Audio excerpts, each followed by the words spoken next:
Welcome to the deep dive. Today we're looking at a dense, brilliant stack of translated theory from the early 1980s. Yeah, Vilém Flusser's Towards a Philosophy of Photography. Right, and our mission today, it's to answer one very uncomfortable question.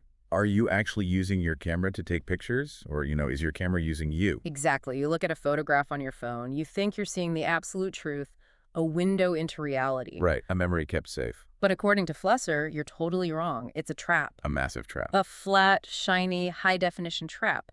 And you probably paid like $1,000 to keep it in your pocket. Yeah, a very expensive trap. So we're going to unpack exactly how this trap was set.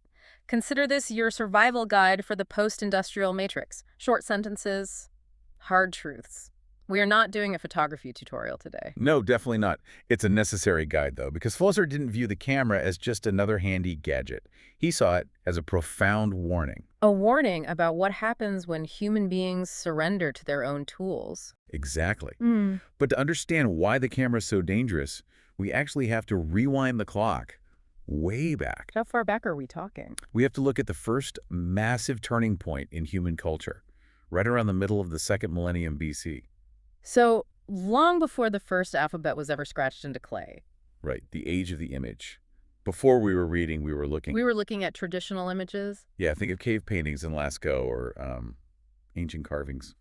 Flusser argues that these early images operated on a kind of magic. Magic. Yeah, and they lived in what he calls circular time. Wait, hold up. So when you say magic, you don't mean like pulling rabbits out of hats, Oh, right? Yeah, no. How did these early images actually dictate how people lived? Well, think about how you actually look at a painting. In the modern world, the historical world, we expect things to go in a straight line. Cause and effect. Event A causes event B. Exactly. But in the magic world of the traditional image, everything is connected right there on the surface. There is no start or finish. So it's just all happening at once. Right. A painted sunrise signifies a rooster crowing, and the painted rooster crowing signifies the sunrise. They mean each other simultaneously. Time doesn't march forward, it loops. It loops. When you stand in front of a fresco, your eye wanders over the surface, you scan it, you go back to the corner, you look at the center again.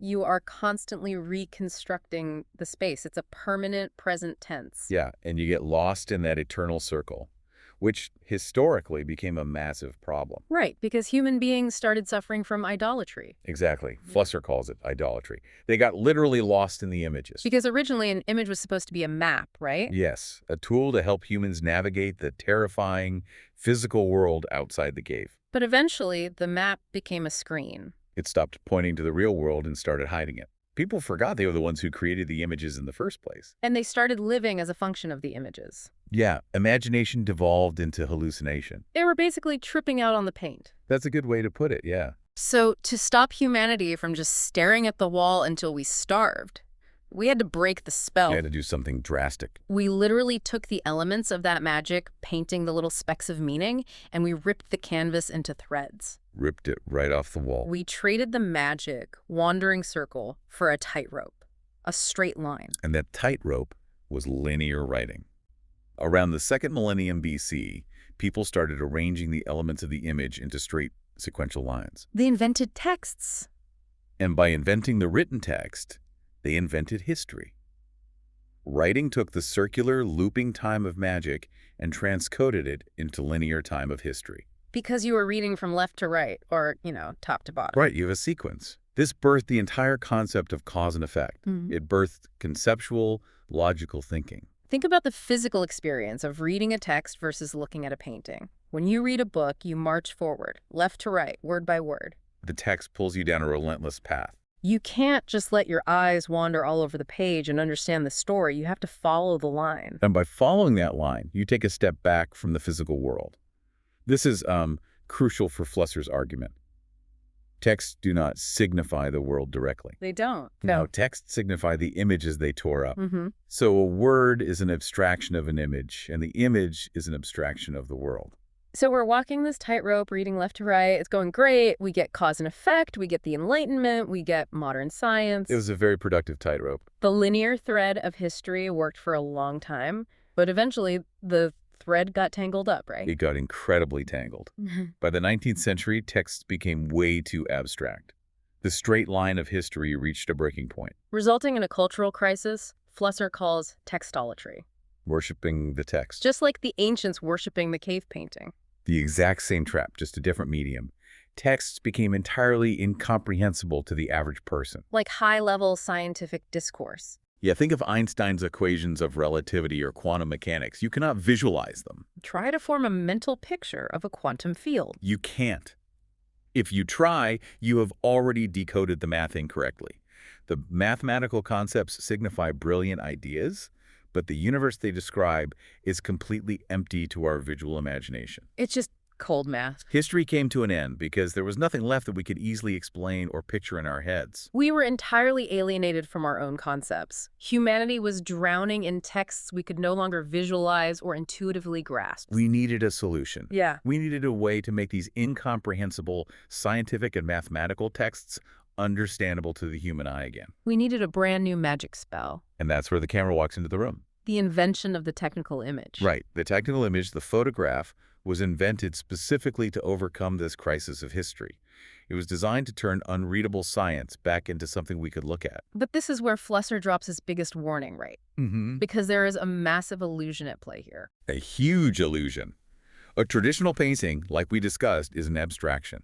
It abstracts from the concrete physical world. You look at a mammoth, you paint a mammoth. Right. It is a first-order abstraction. But a photograph is a completely different beast. A photograph is a third-order abstraction.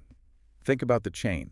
It abstracts from scientific texts, optics, chemistry, software. Okay. And those scientific texts originally abstracted from traditional images, and those traditional images abstracted from the concrete world.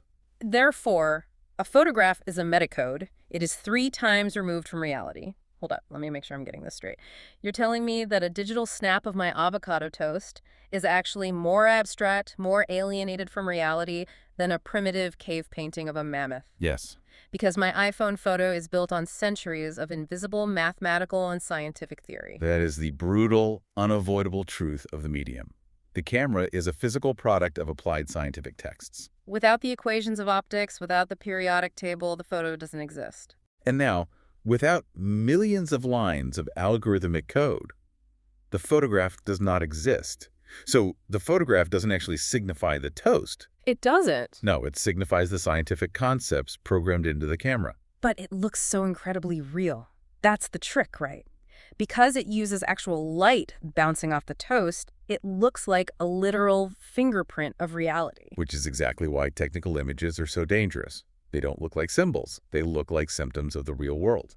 We don't look at photographs as heavily coded images. We look at them as clear windows. You trust a photo like you trust your own eyes. You don't stand there and critique the photograph as a biased mathematical translation. No, you just accept it as an objective, undeniable fact. You think the sun bounced off the avocado, went through the glass lens, and magically burned the truth onto the screen. You think nature made the picture? You completely forget the heavy math and science sitting in the middle of that process. You forget the encoding.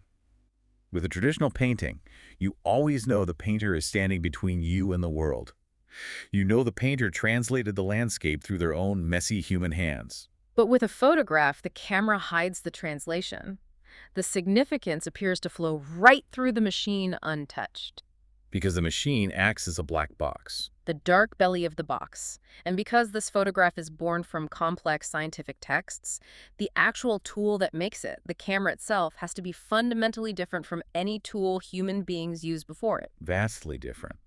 Let's trace the evolution of tools for a second. Take a hammer. Okay, a hammer. A hammer is an empirical, simple tool. It basically simulates a human fist. It just extends the human body. Before the Industrial Revolution, the human being was the constant in the equation, and the tool was just a variable. The human used the tool, the human swings the hammer doesn't swing the human. Exactly. But then the Industrial Revolution hits. Tools grabbed hold of scientific theories and became massive, powered machines. And the relationship completely flipped. Suddenly, the machine was the constant, and the human being became the variable, the worker. The human functioned for the machine, shoveling coal or pulling levers so the machine could do its job. But Flusser says the camera flips the script entirely again. It's not just a machine. It is an apparatus. And here is Flusser's next hard truth. Photographers do not work. They play. Homo ludens. Man the player. The camera isn't a tool for working the material world. It is a plaything. It is a black box full of programmed symbols. Cartesian thought. Right, Cartesian thought is all about logic, math, and plotting things on a rigid grid. The camera takes that abstract Cartesian math and physically builds it into a piece of hardware. The photographer feeds it input, and the photographer gets output. But the photographer has absolutely no idea what actually happens inside the dark, algorithmic belly of the box. It's like a guy pumping quarters into a slot machine in Vegas. That's a perfect analogy. He thinks he's hustling the casino because he's the one pulling the lever or hitting the button. But the machine's internal algorithm already decided his fate the millisecond he touched it. Yeah, the math is already done. The lights flash, the bells ring, the machine spits out a prize, and he feels like a winner. He thinks he's in control, but he's just a functionary. A functionary. That's the exact term Flusser uses. The photographer and the apparatus merge into a single unity. The functionary controls the outside of the box with the buttons and dials. But the box controls the functionary through the obscurity of its inside programming. Okay, so if the camera is just this dark box spitting out pre-programmed mathematical combinations, what is the photographer actually trying to do when they go out shooting? What is the point of the game? Yeah, exactly. They are hunting for information. How does Flusser define information here? Because I'm guessing it's not the evening news. No, in Flusser's terminology, information is the improbable.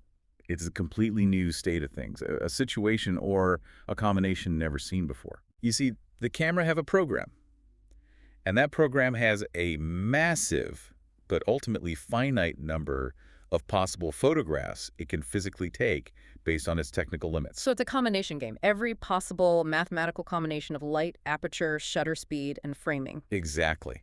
The series photographer wants to exhaust that program. They look into the camera, they look through it, they turn it, they swap lenses, they adjust angles. They aren't actually looking at the world to understand the world. No, the world is just a pretext. The physical world is just a convenient excuse to test and realize the camera's internal possibilities. They want to find the one picture the camera hasn't taken yet, the undiscovered algorithmic combination. Right. They are engaged in what Flusser calls phenomenological doubt. That sounds heavy. It does, but it just means they refuse to accept a single perspective.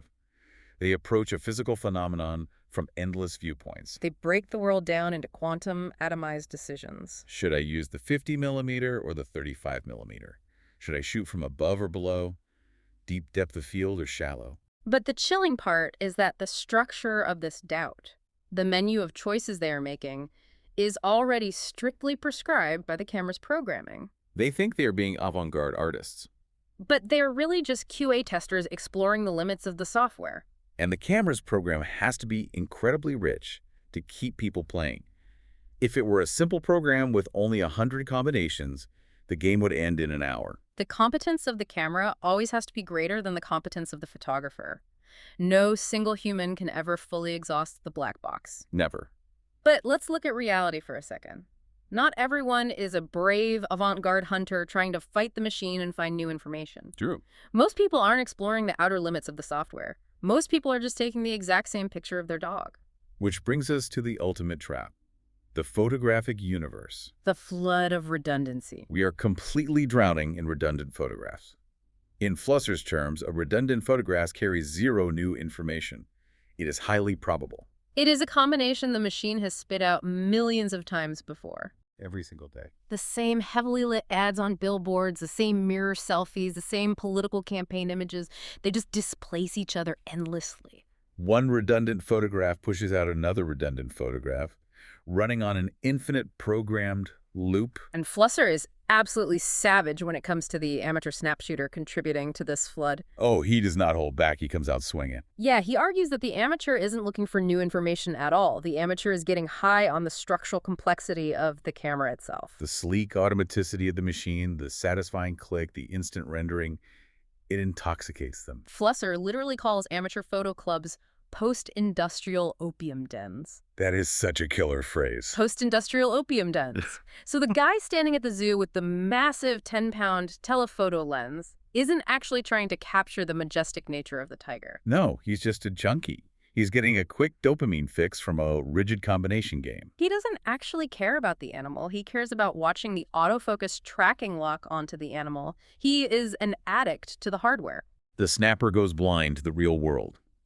They can only see their environment through photographic categories. Is this good lighting?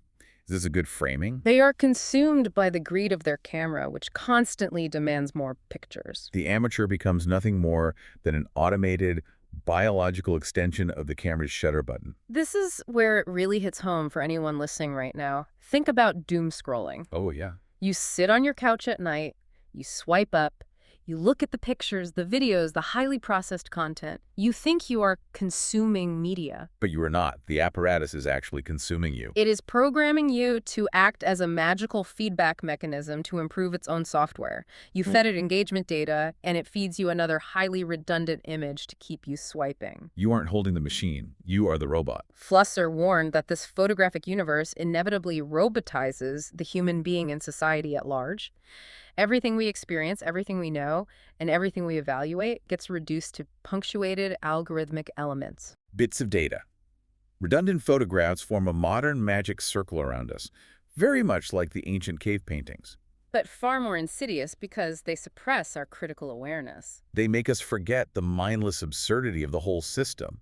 We think we're expressing ourselves freely on social media. We are just tiny pieces in a massive combination game. The fact that the apparatus functions automatically is what we desperately need to criticize. Apparatuses were invented to function independently of future human involvement. Their entire design intention was to eventually rule out the human being. And looking at our automated world, they succeeded. The human is sidelined on the bench. The machine is playing the game by itself. The programs are incredibly rich, they make combinations faster and faster, and they go completely beyond our ability to see what they are up to. They go beyond our ability to control them. Human intention evaporates. We end up surrounded by a super black box made up of smaller black boxes. The industrial apparatus, the political apparatus, the economic apparatus. All linked together, all fully automated, all churning out program symbols. So how do we survive this? If the camera is a trap and the algorithm is running the casino, how do we break the circle? Flusser believed there is a way out, but it requires serious effort. The only revolution left is to consciously play against the camera. The experimental photographer. Yes, the photographer who recognizes the trap and consciously attempts to create truly unpredictable information. They try to release themselves from the camera's prescribed menu of choices. They try to sneak something into the image that is emphatically not in the program. They try to smuggle raw, messy human intention back into a sterile, automated world. It is an act of sabotage. It is a profound act of sabotage. They have to expose the cracks in the technical representation. They must expose the underlying absurdity of the post-historical technical world. It reminds me of Gustave Flaubert. Flaubert famously said he wanted to write a book about nothing. Just style and structure holding itself together. And the experimental photographer wants to do the exact same thing with the camera. They want to show the basic naked information of the medium itself. They want to strip away all the comforting redundancy and reveal the cold, calculating logic of the apparatus. They want to play against the machine to prove they are still human. But the machine is incredibly smart. You do something weird and experimental, and what happens? The apparatus automatically assimilates your attempt at liberation. It absorbs your rebellion and enriches its own program with it. Exactly. What was a radical experimental photo technique in 1995 is quite literally just a default vintage filter on your phone today. The machine eats the revolution. It turns rebellion into redundancy. Which is exactly why Flusser calls for a philosophy of photography. We can't just take pictures blindly. We need to raise this entire practice to the level of conscious thought. We need to realize that there is no natural place for human freedom within the area of automated programmed apparatuses. You have to clearly see the trap before you can even attempt to open a tiny space for freedom. Let's strip away the humor for a second. Let's take a cold, hard look at reality. Because Flusser goes somewhere very dark at the end of this text. Yes? He zooms out from the camera, way, way out. He looks at the camera, and then he looks at the cosmos itself. He draws a direct, chilling parallel. Modern cosmology shows us a universe that is a system tending towards states that are becoming more and more probable. He compares the camera's algorithmic program to the universe itself. He essentially views the cosmos as the ultimate apparatus. It contains an original, highly improbable piece of information, the Big Bang. The first shutter click of the universe. And from that original point, the universe is programmed to realize and exhaust that information. It moves necessarily through the rules of chance and physics toward the ultimate probable state, Complete exhaustion, heat death, entropy. a state where everything eventually stops. There's nothing left to combine, just cold, empty space. The camera is a microcosm of this cosmic destiny. It starts with a loaded program. It burns through the possibilities. It runs through the combinations. It spits out millions of redundant images every second. It accelerates toward its own total exhaustion. The universe is an apparatus, and the camera is an apparatus. They share the same dark mathematical destiny. A machine burning itself out in the dark. So what does this all mean for you, listening right now? Look at the photograph on your screen again. The idea of the window into reality is shattered. We thought we were painting the world with beautiful light, but the light is just a code, and the code is writing us. The next time you hold your phone up to take a picture of a beautiful sunset or your dinner or your dog, stop for a second. Ask yourself a hard question. Are you really preserving a beautiful memory? Or are you just blindly executing a pre-programmed mathematical calculation? Are you just a tiny, meaningless gear spinning in the dark, acting as a biological finger, helping an unfeeling apparatus accelerate its own path toward the heat death of the universe? Think about that before you hit post. Stay curious.